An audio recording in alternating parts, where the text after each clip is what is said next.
அஸ்ஸலாமு அலைக்கும் வரஹ்மத்துல்லாஹி வபரகாத்துஹு.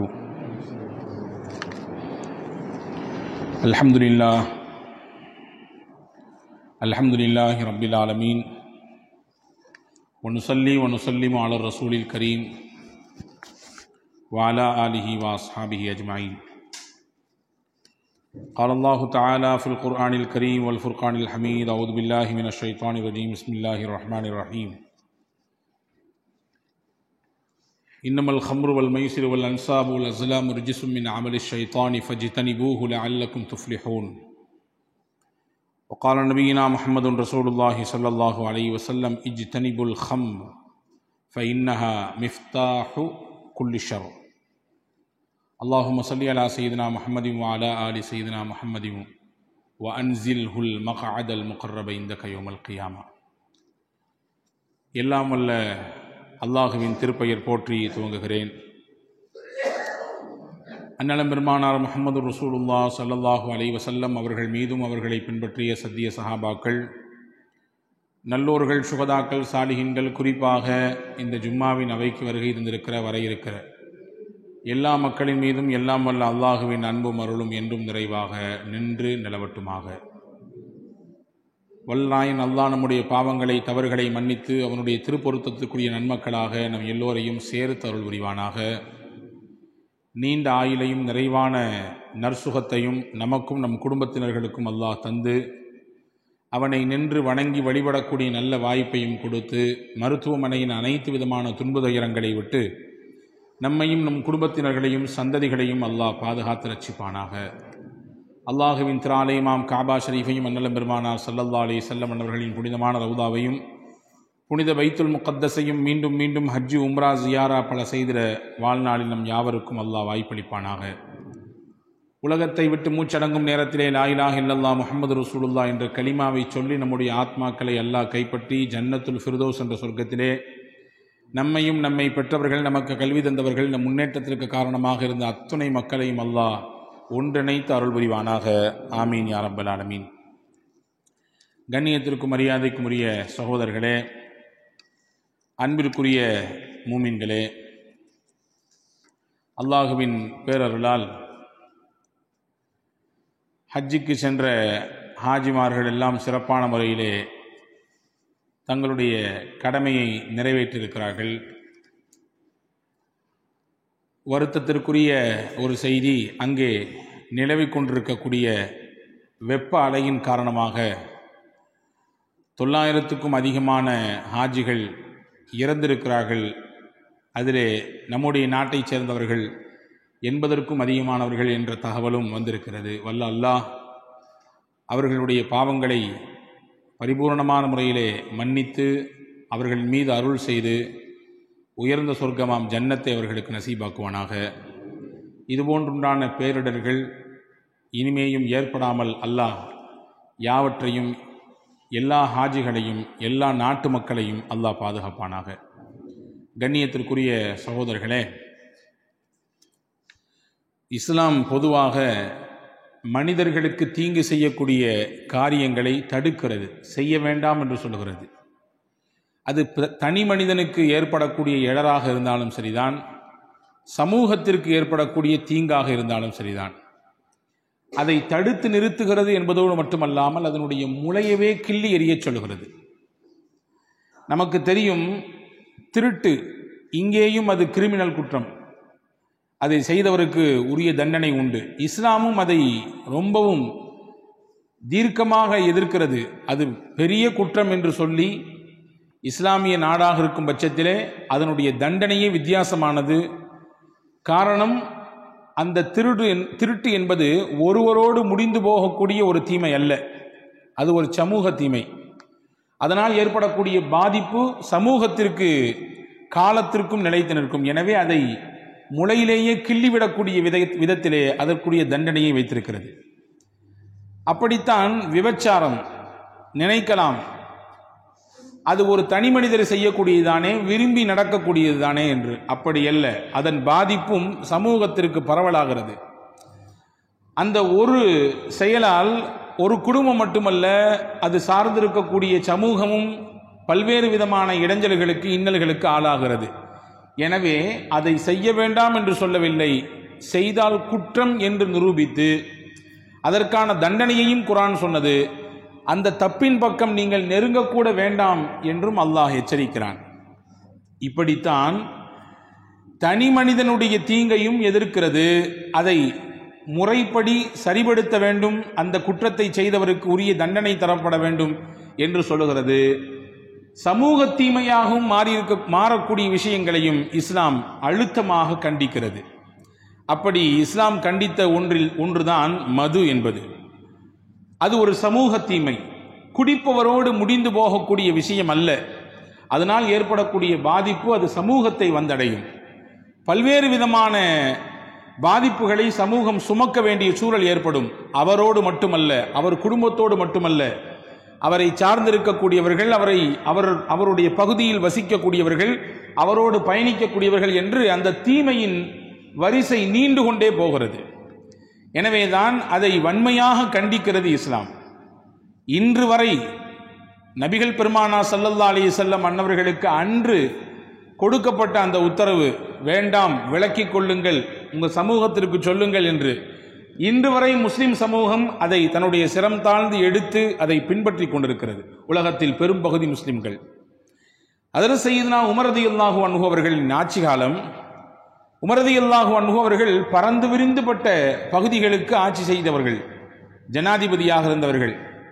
எகிப்திலே கவர்னராக இருக்கிறார் அம்ர் இப்னு ஆஸ் ரலியல்லாஹு அன்ஹு என்ற சஹாபி.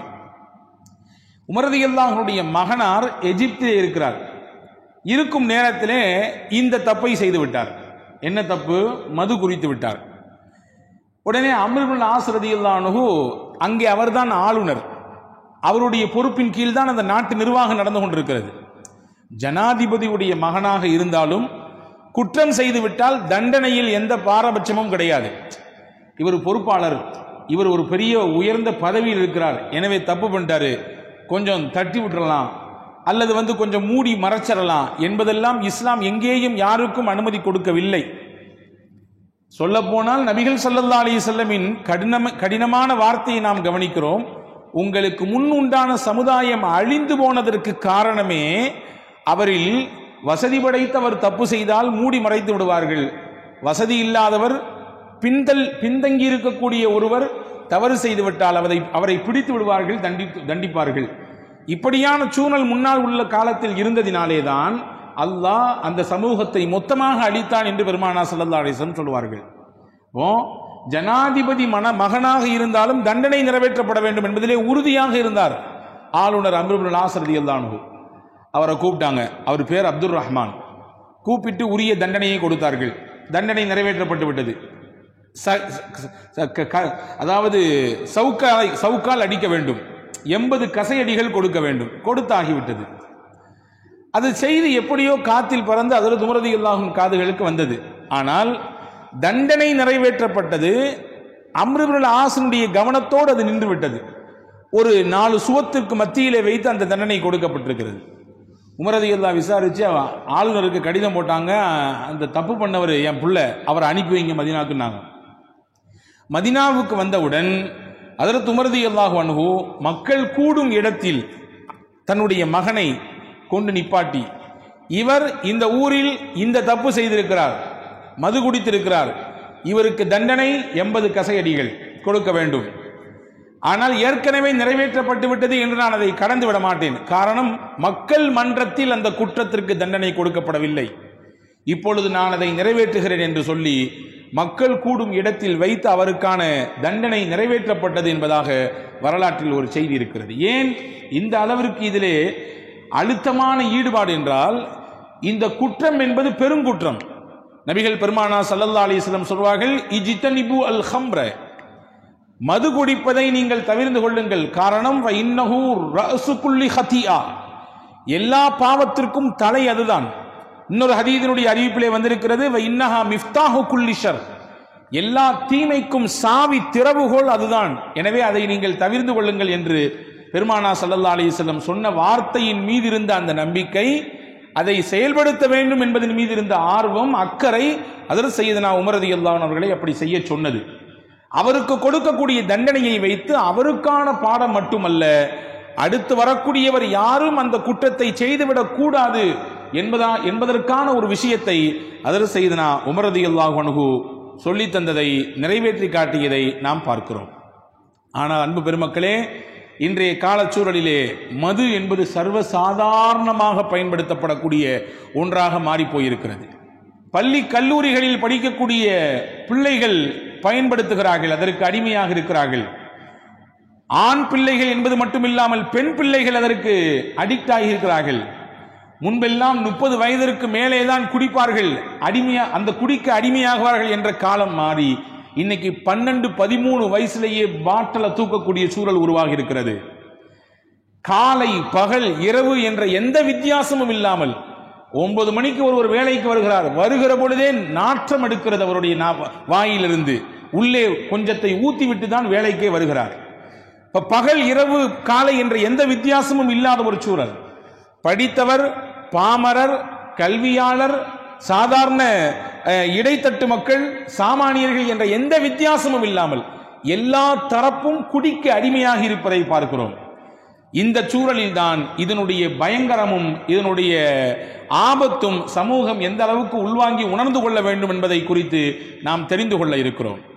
ஒரு சில ஆண்டுகளுக்கு முன்பு ஒரு குட்டி ஊர், சின்ன ஊர், அந்த ஊரில் ஒரு பெண்மணி போய் ஒரு வழக்கு தொடுக்கிறாள். அந்த ஊரில் இருந்த பஞ்சாயத்தார்களிடத்திலே என்ன வழக்குன்னா, என் கணவரோட இனிமே சேர்ந்து வாழ முடியாது, எங்களை பிரிச்சு விட்டுருங்க, விவாகரத்து செய்து விடுங்கள் என்று அந்த அம்மா சொல்லுது. ஊரினுடைய முக்கியஸ்தர்கள் கேட்குறாங்க, எத்தனை வருஷம் ஆச்சு கல்யாணம் ஆகிண்டு? 18 வருஷம் ஆச்சுன்னு அந்த அம்மா சொல்லுச்சு. 18 வருஷத்துக்கு பின்னாடி எதுக்கு உனக்கு விவாகரத்து? அந்த அம்மா சொல்லுது, வீட்டுக்காரர் குடியிலேயே அழிஞ்சு போறான் மனுஷன், குடிச்சு இப்படி ரொம்ப தொந்தரவு தருகிறார். ஊராரெல்லாம் கேட்டாங்களாம், இத்தனை வருஷம் கொடுக்காத தொந்தரவா? உன் வீட்டுக்காரன் குடிகாரன்னா குடிச்சிட்டே தான் இருப்பான், இத்தனை வருஷம் கொடுக்காத தொந்தரவா? ரொம்ப நாளாக குடிச்சிட்டு தான் இருக்காரு, ஆனால் இப்போ எல்லை மீறி போச்சு. எல்லை மீறி என்ன ஆச்சு என்றால், எங்களுக்கு 8வது வகுப்பு படிக்கக்கூடிய ஒரு பெண் பிள்ளை இருக்குது. 8ஆம் வகுப்பு படிக்கக்கூடிய சற்றேறக்கூடிய 13-14 வயது நிறைவுடைய ஒரு பெண் பிள்ளை இருக்கிறது. குடிப்பதற்கு காசு இல்லாமல் கடைசியில் என் வீட்டுக்காரன் என்ன செய்தான் தெரியுமா? அவனோடு சேர்ந்து குடிக்கக்கூடிய சக கூட்டாளிகளிடத்திலே என்னுடைய 8ஆம் வகுப்பு படிக்கக்கூடிய 13 வயது பிள்ளையை 5000 ரூபாய்க்கு வித்திருக்கிறான். 5000 ரூபாய்க்கு வித்திருக்கிறான். அவனுக்கு அந்த பிள்ளையை கொடுக்க வேண்டி காசையும் வாங்கிவிட்டான்.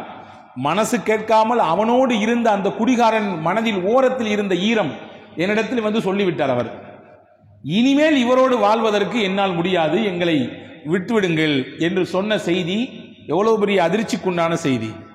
இதுவெல்லாம் சர்வசாதாரணமாக குடியில் பழகி போய் குடியே வாழ்க்கையாகி போனவர்களுக்கு மாறி வருவதை பார்க்கிறோம். எனவேதான் இதனுடைய தீங்கு ஆபத்தானது என்று இஸ்லாம் உலகத்திற்கு எச்சரிக்கை மணி அடிக்கிறது. ஒரு ஊரில் ஒருவர் இருந்தார், ஹதீஸிலே வந்திருக்கிறது, நசாயி என்கின்ற நூலிலே இந்த செய்தி பதிவாக இருக்கிறது. அவர் நல்ல வணக்க வழிபாடு மிக்கவர், நல்ல ஒரு பக்குவமான மனிதர். அவரை எப்படியாவது வழிகெடுத்து விட வேண்டும் என்று ஒரு பெண் நினைத்தாள். அந்த பெண் அந்த ஆள்கிட்ட போய் எத்தனையோ முறைய சொல்லி பார்க்கிறாள், ஆனா மனசு மாறுற மாதிரி தெரியல. ஒரு கட்டத்தில் வேறு ஒரு தந்திரம் போட்டாள். ஒருத்தர் அனுப்பி வச்சு, இந்த மாதிரி முக்கியமான ஒரு சாட்சி நீங்கள் சொல்ல வேண்டும், முக்கியமான ஒரு பிரச்சனை, அதுக்கு உங்களுடைய சாட்சி முக்கியமா தேவைப்படுது, எனவே நீங்க வாங்க, உங்களை இந்த இடத்துல அழைக்கிறாங்க என்று சொன்னவுடன் அவரும் சரி நல்ல விஷயத்துக்கு சாட்சி சொல்ல போறதுக்கு ஒன்றும் இல்லையே என்று போனார். இவர் போய் ஒரு குறிப்பிட்ட இடத்திற்கு போனார். இவர் உள்ளே போனவுடன் கதவு சாழ்த்தப்படுகிறது. மறுபடியும் ஒரு கதவு, அதை ஓபன் பண்ணி உள்ள போறாரு. போன உடனே அந்த கதவும் சாத்தப்படுது. இப்படியே உள்ளே போக போக போக போக அடுத்தடுத்த கதவுகள் எல்லாம் சார்த்தப்பட்டது. கடைசியில் ஒரு அறை, அந்த அறையிலே அழகு எல்லாம் நிறைந்த ஒரு பெண்மணி அமர்ந்திருக்கிறாள். பக்கத்தில் ஒரு சின்ன பிள்ளை பையன், இன்னும் ஒரு பக்கத்தில் ஒரு சின்ன குவளையிலே மது. அந்த பெண்ணு சொல்லிச்சு, இந்த மூணுல எதையாவது நீ தொட்டு தான் ஆகணும். என்னத? ஒன்று மது கிண்ணத்தை தொட்டு குடிக்க வேண்டும், இல்லைன்னா எண்ணெய் தொட்டு என்னை நீ அனுபவிக்க வேண்டும், இல்லைன்னா இந்த பையனை கொலை பண்ணணும் அப்படின்னு சொல்லிச்சு. இந்த மூணுல ஏதாவது ஒன்று செய்யலன்னு சொன்னா உனக்கு இத்தனை நாள் இந்த ஊரில் இருந்த பெயரை நான் கெடுத்து விடுவேன், என்னை நீ அபகரித்து விட்டாய், என்னை நீ அவமானப்படுத்தி விட்டாய், என்னுடைய கற்பை சீரழித்து விட்டாய் என்று ஊரெல்லாம் தண்டோரா அடித்து உன்னுடைய பெயரை கெடுத்து விடுவேன். இத்தனை நாள் நீ சம்பாதிச்சு வச்சிருக்கல, இந்த பெயரை கெடுத்துடுவேன். எதையாவது ஒன்று செய், ஓன் சாய்ஸ். அவர் நினைத்தார், பெண்ணை தொடுவதும் தப்பு, பையனை கொல்வதும் தப்பு, சரி ஒரு சின்ன பாவம், கொஞ்சோண்டு மது குடிச்சுக்கோமே என்று நினைத்து குடித்தார். இன்னும் ஊத்து என்று கேட்டார், மறுபடியும் ஊத்தினாள், குடித்தார். இன்னும் ஊத்து ஊத்து ஊத்து என்று ஊத்தி மறுபடியில் கடைசியில் அவருடைய தலையில் இருந்த மூளை செயலிழந்து போனது. போதை தலைக்கு ஏறியவர், அவர் கண்ணிலே அந்த பெண் பட்டால் உடனே அந்த பெண்ணை பலாத்காரம் செய்கிறார், அனுபவிக்கிறார். அதற்கு பிறகு இதை அந்த பையன் பார்த்து விட்டான், வெளியே போய் சொல்லிவிடுவானோ என்ற அச்சத்திலே அவனையும் கொன்று விடுகிறார். இந்த செய்தியை அறிவிக்கக்கூடிய செய்தினா உஸ்மான் இப்னு அஃபான் ரலியல்லாஹு அன்ஹு இந்த ஹதீஸ் அறிவிச்சிட்டு சொல்றாங்க, ரசூலுல்லாஹ் சொன்னார்கள், இஜ்தனிபு அல் ஹம்ர், மதுவை நீங்கள் தவிர்த்து கொள்ளுங்கள் என்று பெருமானார் சொன்னதற்கு காரணம் அதுதான் பாவத்தின் தலை, அதுதானே சின்னது என்று நினைத்தார். ஆனால் அதுதான் அவரை 2 பெரிய பாவத்தை செய்ய வைத்தது. ஒரு அவுன்ஸ் தானே என்று நினைத்து குடித்தார், ஆனால் அதுதான் அவரை கொலை செய்ய வைத்தது, கற்பழிக்க வைத்தது. எந்த மனிதருடைய குடலிலே 1 மிடர் மது போய்விடுமோ அவருடைய உள்ளத்தில் இருக்கக்கூடிய ஈமான் வெளியே போய்விடும், உள்ளத்தில் இருக்கக்கூடிய இறை நம்பிக்கை வெளியே போய்விடும். சொல்லிட்டு சொன்னாங்க ஸல்லல்லாஹு அலைஹி வஸல்லம், லா யஜ்தமிஆனி ஃபீ கல்பின் வாஹித், ஒரு உள்ளத்தில் 2ம் ஒன்று சேராது. மது குடித்தால் ஈமான் இருக்காது, ஈமான் இருந்தால் மது உள்ளே வராது. ஈமான் இருந்தால் மது உள்ளே வராது, மது உள்ளே போய்விட்டால் ஈமான் உள்ளே இருக்காது. அப்படின்னா என்ன அர்த்தம்? மது கொடுப்பதினால் ஈமான் என்ற வட்டத்தை விட்டே, இறை நம்பிக்கையை விட்டே வெளியேறி விடுகிறார் என்றார்கள் நபிகள் நாயகம் ஸல்லல்லாஹு அலைஹி வஸல்லம். அதனுடைய தீமை ஆபத்தானது. எனவேதான் சஹாபாக்கள் நபிகள் நாயகம் சொன்னவுடன் விட்டார்கள். இன்னைக்கு மாறியறலாம், நாளைக்கு மாறினா நிறைய பேர் நினைக்கிறாங்க. ஆனால் காலப்போக்கிலே அதன் மீது இருக்கக்கூடிய அதிகப்படியான ஈடுபாடும் அந்த மோகமும் அவரை காலாகாலத்திற்கும் குடிமகனாகவே வைத்திருக்கிறது இல்லையா? அதனால் எத்தனை சீரழிவுகள், எத்தனை ஆபத்துகள், எத்தனை மோசமான காரியங்கள் சமூகத்தில் நடக்கிறது. ஆனால் சஹாபாக்களை நபிகள் நாயகம் ஸல்லல்லாஹு அலைஹி வஸல்லம் எப்படி மாற்றிருக்கிறார்கள் என்று பாருங்கள். அன்பானவர்களே, இப்னு புரைதத்துல் அஸ்லமி ரலியல்லாஹு அன்ஹு என்ற ஒரு சஹாபி இந்த செய்தியை அறிவிக்கிறாங்க. ரசூலுல்லாஹ்வின் காலத்திலே மது அதற்கு முன்னால் இருந்தது, ஹலாலாக இருந்தது, அனுமதிக்கப்பட்டதுதான். ஆனால் அல்லாஹ்வினுடைய உத்தரவின் பிரகாரம் கொஞ்சம் கொஞ்சமாக சன்னமாக அது மாற்றி அமைக்கப்படுகிறது. அது சமூகத்தினுடைய தீமை என்று அல்லாஹ் கொஞ்சம் கொஞ்சமாக களைகிறான். இறுதியில் அல்லாஹ் சொன்னான், இஜ்தனிபூஹு லஅல்லக்கும் துஃப்லிஹூன், நீங்கள் வெற்றி பெற வேண்டும் என்றால் மதுவை விட்டாக வேண்டும், விட்டொழிக்க வேண்டும். இந்த வசனத்தை அன்னைக்கு மதீனாவினுடைய வீதிகளில் ஒருத்தர் ஓதிக்கிட்டே வராரு. இப்னு புரைதத்துல் அஸ்லமி ரலியல்லாஹு சொல்றாங்க, நாங்கள்லாம் கொஞ்ச நேரம் உட்கார்ந்து ஏதாவது பேசணும்னாலே கொஞ்சம் குடிச்சிட்டு தான் பேசுவோம். மது இல்லாமல் எங்களுக்கு இடையில பேச்சுவார்த்தை கூட கிடையாது. 2 பேர் சேர்ந்தாலே எப்படி நாம் டீ குடிக்க போலாமான்னு கடைக்கு கேட்கிறோமோ அந்த மாதிரி அவங்க 2 பேர் சேர்ந்தாவே கொஞ்சம் கணம் குடிக்கலாமா அப்படின்னு கேட்பாங்க. அப்படி மடா குடியர்கள். ஆனால் அவர்களின் உள்ளங்களை குர்ஆனின் வசனங்கள் புரட்டி போட்டது. நாங்கள் சேர்ந்து 4 பேர் சேர்ந்து எங்கள் வீட்டில் உட்கார்ந்து குடித்துக் கொண்டிருந்தோம். தெருவில் ஒருவர் சத்தம் போட்டு ஓதிக்கொண்டே போனார் இந்த வசனத்தை, இஜ்தனிபூ லஅல்லக்கும் துஃப்லிஹூன், நீங்கள் வெற்றி அடைய வேண்டும் என்றால் நீங்கள் மதுவை தவிர்த்து கொள்ளுங்கள், அல்லாஹ் ஹராம் ஆக்கிட்டான். உடனே நாங்கள் என்ன செய்தோம், வீட்டில் இருந்து வெளியே வந்து எங்கள் வீட்டுகளிலே பேரல்களில் வைத்திருந்த மதுவை அப்படியே கொட்டினோம். நாங்கள் மட்டும்தான் கொட்டுகிறோமா என்று திரும்பி பார்த்தால் அங்கும் இங்கும் எல்லா வீடுகளிலிருந்தும் மது அப்படியே சரிக்கப்பட்டது. தெருவெல்லாம் மது ஆறாக ஓடியது என்று இப்னு புரைதா ரலியல்லாஹு சொல்றாங்க. இதுதான் நபிகள் நாயகம் ஸல்லல்லாஹு அலைஹி வஸல்லம் ஏற்படுத்திய மாற்றம். மதுவுக்கு அடிமையா இருந்தவர்களை எப்படி மீட்டெடுத்தார்கள் என்ற செய்தியை நாம் பார்க்கிறோம். மது மனித மனத்தையும் சரி, மனிதனின் சிந்தனையும் சரி மறக்கடித்து விடும், அப்படியே ஒன்றுமில்லாமல் ஆக்கிவிடும். ஹஜ்ரத் இமாம் குர்துபி ரஹ்மத்துல்லாஹ் பெரிய முஃபஸ்ஸிர், திருக்குர்ஆனுடைய விரிவுரையாளர்களே முக்கியமானவங்க. அவங்க தான் கண்ட விஷயத்தை தன்னுடைய தஃப்சீர்ல எழுதியிருக்கிறாங்க.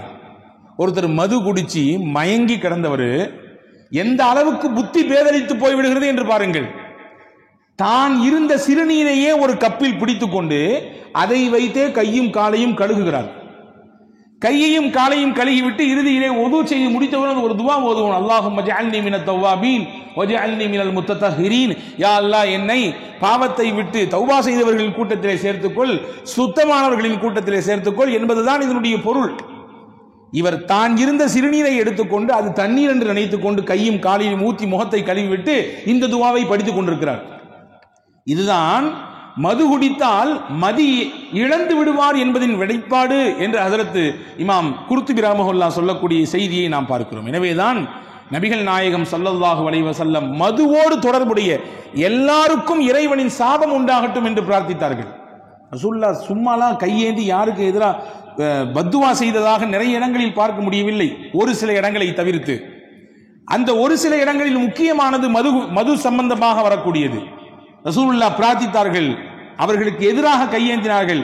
விற்கக்கூடியவன் அல்லாஹ்வின் சாபத்திற்குரியவன், அதை தயாரிக்கக்கூடியவன் அவன் அல்லாஹ்வின் சாபத்திற்குரியவன், அதை குடிக்கக்கூடியவன் சாபத்திற்குரியவன், அதை கொண்டு போகிறான் ஒரு இடத்திலிருந்து இன்னொரு இடத்திற்கு டிராவல் பண்றான், வேன்ல வச்சு சுமக்கிறான், வச்சுக்கங்க டிரைவரா இருக்காரு, அதையெல்லாம் தூக்கிட்டு போறாரு, அவனும் இறைவனின் சாபத்திற்குரியவர். அந்த விற்ற காசை பயன்படுத்துகிறான், அவனும் அல்லாஹ்வின் சாபத்திற்குரியவன். அந்த இடங்களிலே பணி செய்கிறான், அவனும் அல்லாஹ்வின் சாபத்திற்குரியவன்.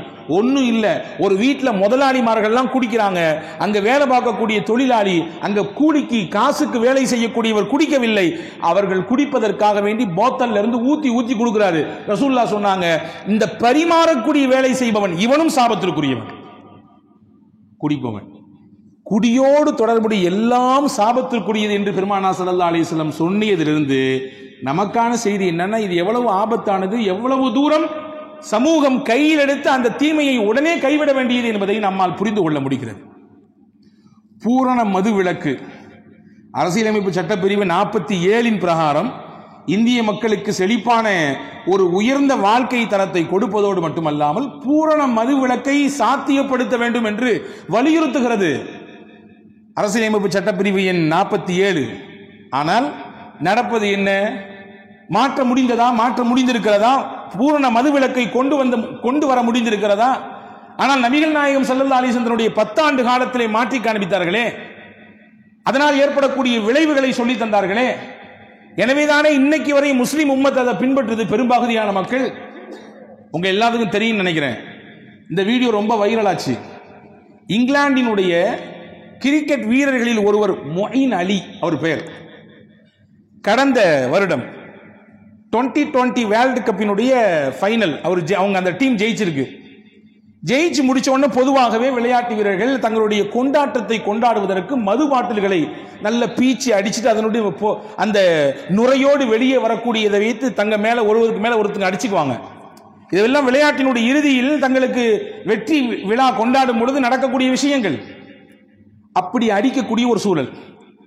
அந்த டீமே மொத்தமா நிக்கிறாங்க, இங்கிலாந்து வீரர்கள் மொத்த நபர்களும் அந்த ஸ்டேஜில் நிற்கிறாங்க.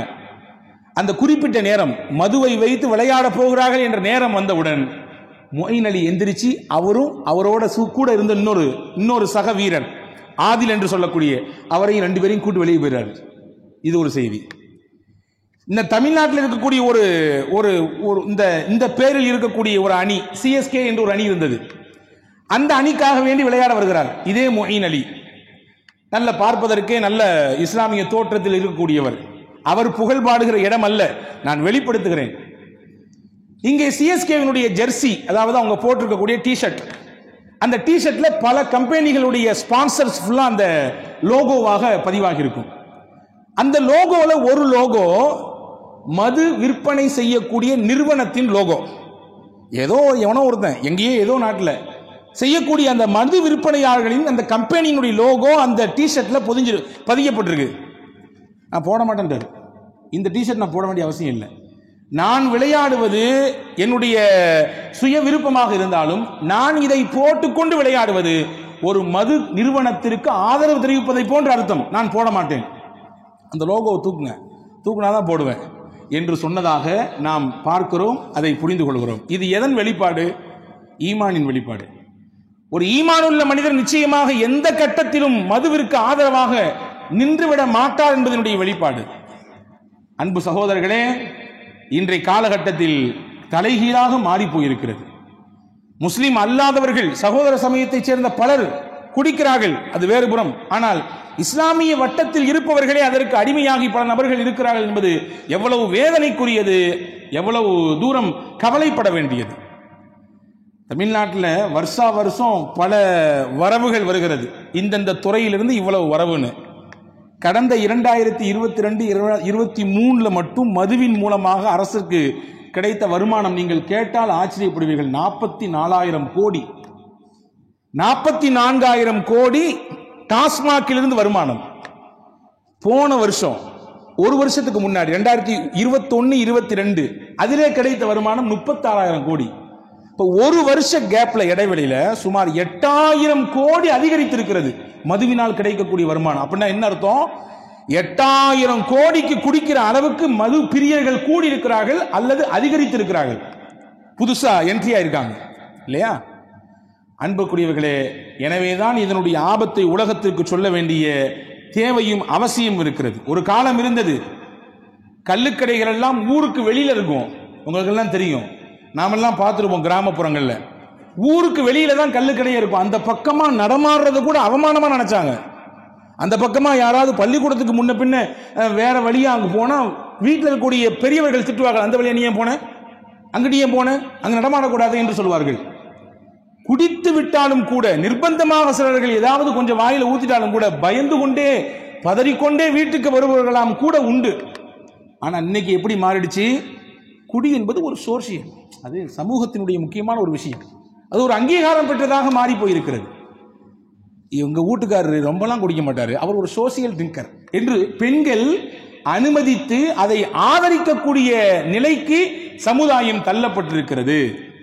நான் சொன்னேன், 13 வயதிலிருந்து குடிக்கக்கூடிய பிள்ளைகள் உருவாகி இருக்கிறார்கள். இதனால் என்னென்ன பாதிப்புகள் சொல்லில் அடங்க முடியாத அளவுக்கு பாதிப்பு. உடலால், மனதால், பொருளாதாரத்தால், குடும்பத்தால், சமூகத்தால் எத்தனை எத்தனை பாதிப்புகள். இன்னைக்கு வரக்கூடிய புற்றுநோய்களுக்கு முக்கியமான மூலதனமான காரணங்களில் ஒன்று குடிப்பழக்கம் என்று மருத்துவர்கள் எச்சரிக்கிறார்கள்.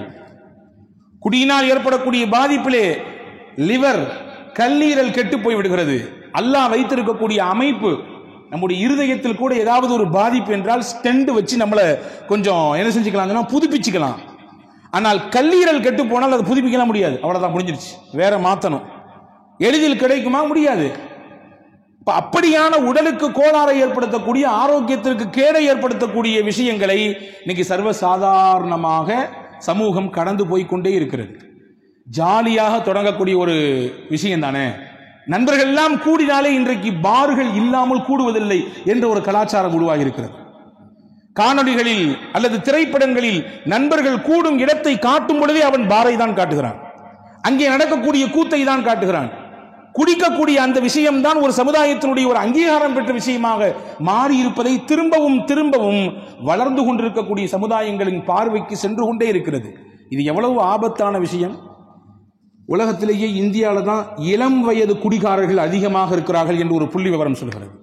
இளம் வயது குடிகாரர்கள் அப்படின்னா 12 வயசுல 12 வயதிலிருந்து குடிக்கக்கூடிய அந்த பழக்கம் உள்ளவர்கள் உலகத்திலேயே நாம் வாழக்கூடிய இந்த நாட்டில் தான் அதிகரித்திருக்கிறார்கள் என்பதை பார்க்கிறோம். இன்னைக்கும் மனைவியினுடைய தாலியை வைத்து குடிப்பவர்கள் எவ்வளவு பேர். பிள்ளைக்காக வேண்டி படிப்புக்கு சேர்த்து வைத்த அமௌண்ட், கொஞ்சம் கொஞ்சமா சேர்த்து வச்சு அந்த அம்மா சேர்த்து வச்ச காசை எடுத்துட்டு போய் மொத்தமா குடித்து விட்டு வருபவர்கள் எத்தனை நபர்கள். குடியினால் ஏற்படக்கூடிய பாவங்கள் எத்தனை எத்தனை நீங்க பாக்குறீங்க. நம்ம எல்லாரும் பார்த்து கடந்து போறோம், பேப்பர் வாசிக்கிறோம், அல்லது நியூஸ் கேட்கிறோம், அல்லது பார்க்கிறோம். இந்த கற்பழிப்பு, இந்த கொலை, இந்த கொள்ளை, இந்த திருட்டு, இதையெல்லாம் செய்தவர்கள் குடித்திருந்தார்கள், மது போதையில் இருந்தார்கள். நம் தெரிந்த விஷயம்தான். 5 நபர்கள் சேர்ந்து ஒரு இளம் பெண்ணை டெல்லியில் ராத்திரியில் பஸ்ஸில் வைத்து கற்பழித்தார்கள். அந்த 5 பேருமே குடிபோதையில் தான் இருந்தார்கள் என்பதை பார்க்கிறோமா இல்லையா? இப்ப இவ்வளவு தீங்கான ஒரு மதுவை, அது நல்ல மதுவாக இருந்தாலும் சரி, கள்ள மதுவாக இருந்தாலும் சரி, இஸ்லாம் எதிர்க்கிறது, வேண்டாம் என்கிறது. கள்ளச்சாராயத்தினால் ஏற்பட்ட இழப்புகள் இன்னைக்கு தமிழகம் மட்டும் இல்லாமல் மொத்த இந்தியாவும் திரும்பி பார்க்கிறது. 50 நபர்களுக்கு மேலாக இறந்திருக்கிறார்கள். இன்னும் 30 நபர்களின் நிலைமை கவலைக்கிடமாக இருக்குது. இன்னும் அதிகமான இழப்புகள் எண்ணிக்கை கூடுமோ என்று அச்சப்படுகிற அளவிற்கு நிலைமை உருவாகி இருக்கிறது. அப்ப கள்ளச்சாராயத்தில் மட்டும்தான் கெடுதியா? நல்ல சாராயத்தில் கெடுதி கிடையாதா? உங்களுக்கு ஒன்று தெரியுமா? இந்தியாவிலேயே முதலில் பூரண மது விலக்கை அமுல்படுத்திய தமிழ்நாடு தான். 1948 ஓமந்தூராருடைய அந்த ஆட்சி காலத்திலே அவர் முதலமைச்சராக இருந்த பொழுது பூரண மதுவிலக்கை தமிழகத்தில் அமுல்படுத்தி காண்பித்தார். ஆனால் அந்த தமிழகம் தான் இந்தியாவில் இன்னைக்கு அதிகப்படியான மதுவினால் வருவாயை ஈட்டக்கூடிய ஒரு மாநிலமாக இருக்கிறது. அப்படி என்றால் எவ்வளவு தூரம் கவலைப்பட வேண்டும்? கேட்டால் சொல்லக்கூடிய வார்த்தை, கள்ளச்சாராயத்தை தடுப்பதற்காக வேண்டி அரசே நிறுவனம் நடத்துகிறது. அரசு நிறுவனங்கள் 6000 சொச்சம் கடைகள் இருக்கிறது தமிழகம் மொத்தத்திலும். 6000 சொச்சங்கள் கடைகள் இருந்தும் கூட கள்ளச்சாராயத்தை தடுக்க முடியலையே.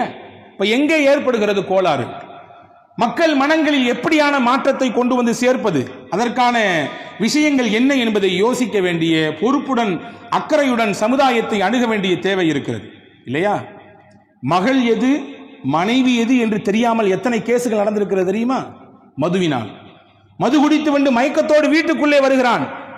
உறங்கிக் கொண்டிருப்பது மகளா மனைவியா தெரியவில்லை. அங்கே வேறு விதமாக விஷயங்கள் நடந்து போய்விடுகிறது. அதே போன்று எத்தனை விபத்துகள், நாளொரு மேனியும் பொழுதொரும் வண்ணமுமாக விபத்துகளின் எண்ணிக்கை கூடிக்கொண்டே போகிறது. எல்லா விபத்துக்கு பின்னாலும் பெரும்பாலும் மதுவினால், அந்த மது மயக்கத்திலே ஓட்டிக் கொண்டிருந்தார் ஓட்டுநர் என்ற தகவல் வருகிறது. அதனால் எத்தனை உயிரிழப்புகள். சாதாரணமாக சர்வசாதாரணமாக தெருவோரமாக படுத்திருந்தவர்கள், தனக்கென்றே உரிய முறையிலே மெதுவாக வாகனத்தில் பயணித்தவர்கள், நடந்து போனவர்கள், இவர்களெல்லாம் அந்த ஒருவரின் தவறால் மொத்தமாக இரையாக்கப்படுகிறார். அவர்களின் உயிர் பலி கொடுக்கப்படுகிறது என்றால் இதுவெல்லாம் மதுவின் தீமைதானே. எனவேதான் இஸ்லாம் சொன்னது ராசுகுல்லு ஹதீஆ, எல்லா பாவத்துக்கும் தலை அது, எல்லா தீமைக்கும் திறவுகோல் அது, எனவே அதை விடுங்கள் என்று சொன்னது. விட்டு காண்பித்தார்கள் சஹாபாக்கள். சஅத் இப்னு அபி வக்காஸ் ரலியல்லாஹு அன்ஹுடைய வரலாற்றிலே வந்திருக்கிறது, நாங்கள் எல்லாம் மதீனாவில் ஒருவருடைய வீட்டுக்கு நாங்கள் போயிருந்தோம் விருந்து உண்ணுவதற்காக வேண்டி.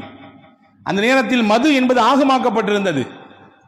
நாங்கள் சாப்பிடும் பொழுதே குவளைகளில் ஊத்தி கொண்டு ஒருவருக்கொருவர் பரிமாறினோம் சந்தோஷத்தை. குடித்த பிறகு ஒரு கட்டத்துக்கு மேலே எங்களுக்கு இடையிலே பேச்சு மாறியது, தடம் புரண்டது. பழைய காலத்தினுடைய பேச்சுகள் எல்லாம் வந்தது. இஸ்லாத்துக்கு வந்ததுக்கு பின்னாடி நீ பெரியவனா நான் பெரியவனா, மக்காலிருந்து வந்தவங்க பெரியவங்களா மதீனாக்காரங்க பெரியவங்களா, மதீனாவில் இருக்கக்கூடிய 2 கோத்திரம் அவுஸா ஹஸ்ரஜா, இப்படி பேச்சு முத்த அங்க இருந்த சாப்பிட்டு மிச்சம் போட்டிருந்த எலும்புகளை தூக்கி ஒருவர் ஓங்கி அடித்தார் தலையிலே. மண்டை புலந்து ரத்தம் வந்து விட்டது. பதறி எடுத்துக்கொண்டு சஅத் இப்னு அபி வக்காஸ் ரலியல்லாஹு அன்ஹு ரசூலுல்லாஹ்ட்ட போனாங்க. யா ரசூலுல்லாஹ், இந்த மாதிரி நம்ம சம்பவம் நடந்து போச்சு, இது மாதிரி சம்பவம் நடந்து போச்சு, மண்டை உடைஞ்சு போச்சு, இரத்தக்களமாக இருக்கிறது. இது நாள் வரை நீங்கள் எதை கட்டி காத்து உருவாக்கி இருக்கிறீர்களோ அந்த சகோதர உறவே பால் பட்டு போய்விடும் போல் தெரிகிறது நபியே என்று கதறி அடித்து சொல்ல, ஹஜ்ரத் உமர் ரலியல்லாஹு அன்ஹு அப்பதான் கேட்டாங்க, அல்லாஹும்ம பய்யின் லஹுமா பயானன் ஷாஃபியா, அல்லாஹ்வே இந்த மதுவின் விஷயத்திலே தெளிவான வசனத்தை எங்களுக்கு இறக்க, நபியே அல்லாஹ்வின் தூதரே அப்படி ஒரு வசனம் எங்களுக்கு இறங்காதா என்று உமர் ரலியல்லாஹு அன்ஹு வேண்டுதல். அல்லாஹ் கொடுத்தான வசனம் அதுதான் வசனம், இன்னமல் ஹம்ர் வல் மைசிர், மது சூதாட்டம் கேளிக்கை இதுவெல்லாம் அல்லாஹ்வினால் தடுக்கப்பட்டிருக்கிறது, நீங்கள் அதை முற்றிலுமாக தவிர்த்து கொள்ளுங்கள். நீங்கள் அப்படி தவிர்ந்தால்தான் உங்களால் இந்த உலகத்திலும் நாளை மறுமையிலும் வெற்றி பெற முடியும் என்ற வசனம் இறங்கியது. எல்லாம் அப்படி உல்டாவா மாறி போச்சு. சஹாபாக்களின் நிலையெல்லாம் மாற்றிக்கொண்டார்கள். தங்களை பக்கா குடிகாரர்களாக அறிமுகப்படுத்திக் கொண்டிருந்தவர்கள் குடியை தங்களுடைய கலாச்சாரத்தில் தங்களுடைய வாழ்க்கையில் ஒன்றாக அமைத்து செயல்பட்டவர்கள் இந்த வசனத்திற்கு பிறகு அப்படியே மாறி போனார்கள். அப்போ ஒன்னு சொல்றேன், இந்த விஷயத்திலிருந்து நமக்கு புலப்படுகிற விஷயம் என்னவென்றால், பூரண மதுவிலக்கை எதன் மூலமாக சாத்தியப்படுத்த முடியும் என்றால் தக்வாவை கொண்டும் இறையச்சத்தை கொண்டும் இஸ்லாத்தினுடைய மிகுந்த ஈடுபாட்டை கொண்டு மட்டும்தான் சாத்தியப்படுத்த முடியும். உடல் நலத்தில் கேடு இருக்குது, அப்படி இருக்கு, இப்படி எவ்வளோ அட்வைஸ் பண்ணாலும் சரிதான், இந்த காதல வாங்கி இங்க காதல ஊட்டிட்டு நாளை காலையில் எத்தனை மணிக்கு கடை திறப்பான் என்று கேட்கக்கூடிய நிலைதான் உருவாகி இருக்கிறது.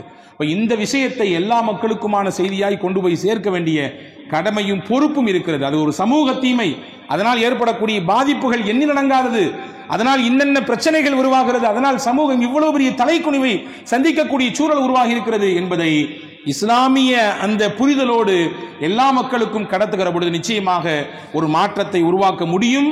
நாம் எல்லோருடைய விருப்பம் என்னவென்றால் கள்ளச்சாராயத்துக்கு மட்டும் எதிர்ப்பை காண்பித்தால் போதாது. அரசும் அதிகாரமும் நல்லச்சாராயம் என்று விற்பனை செய்யப்பட்டிருக்கக்கூடிய டாஸ்மாக்குகளுக்கு எதிராகவும் அரசு ஒரு இரும்பு கரத்தை கொண்டு ஒரு சிறந்த ஒரு முன்னேற்றம், ஒரு மாற்றத்தை ஏற்படுத்துவதற்கு முயல வேண்டும். அதில் கிடைக்கக்கூடிய வருமானம் தேவையில்லை என்று கைவிட வேண்டும். விட்டால் நிச்சயம் தமிழகத்தினுடைய மொத்த மக்களும் அரசுக்கு பின்னால் இருப்பார்கள் என்பது உங்களை போன்று என்னை போன்று பல மக்களுடைய எண்ணமாக இருக்கிறது. வல்ல அல்லாஹ் அப்படிப்பட்ட மாற்றத்தை நாம் வாழக்கூடிய பகுதிகளுக்கு அல்லாஹ் தந்தல் புரிவானாக. ஆமீன். வாஹிரு தாவானில் அல்ஹம்துலில்லாஹி ரப்பில் ஆலமீன். அஸ்ஸலாமு அலைக்கும் வரஹ்மத்துல்லாஹி வபரகாத்துஹு.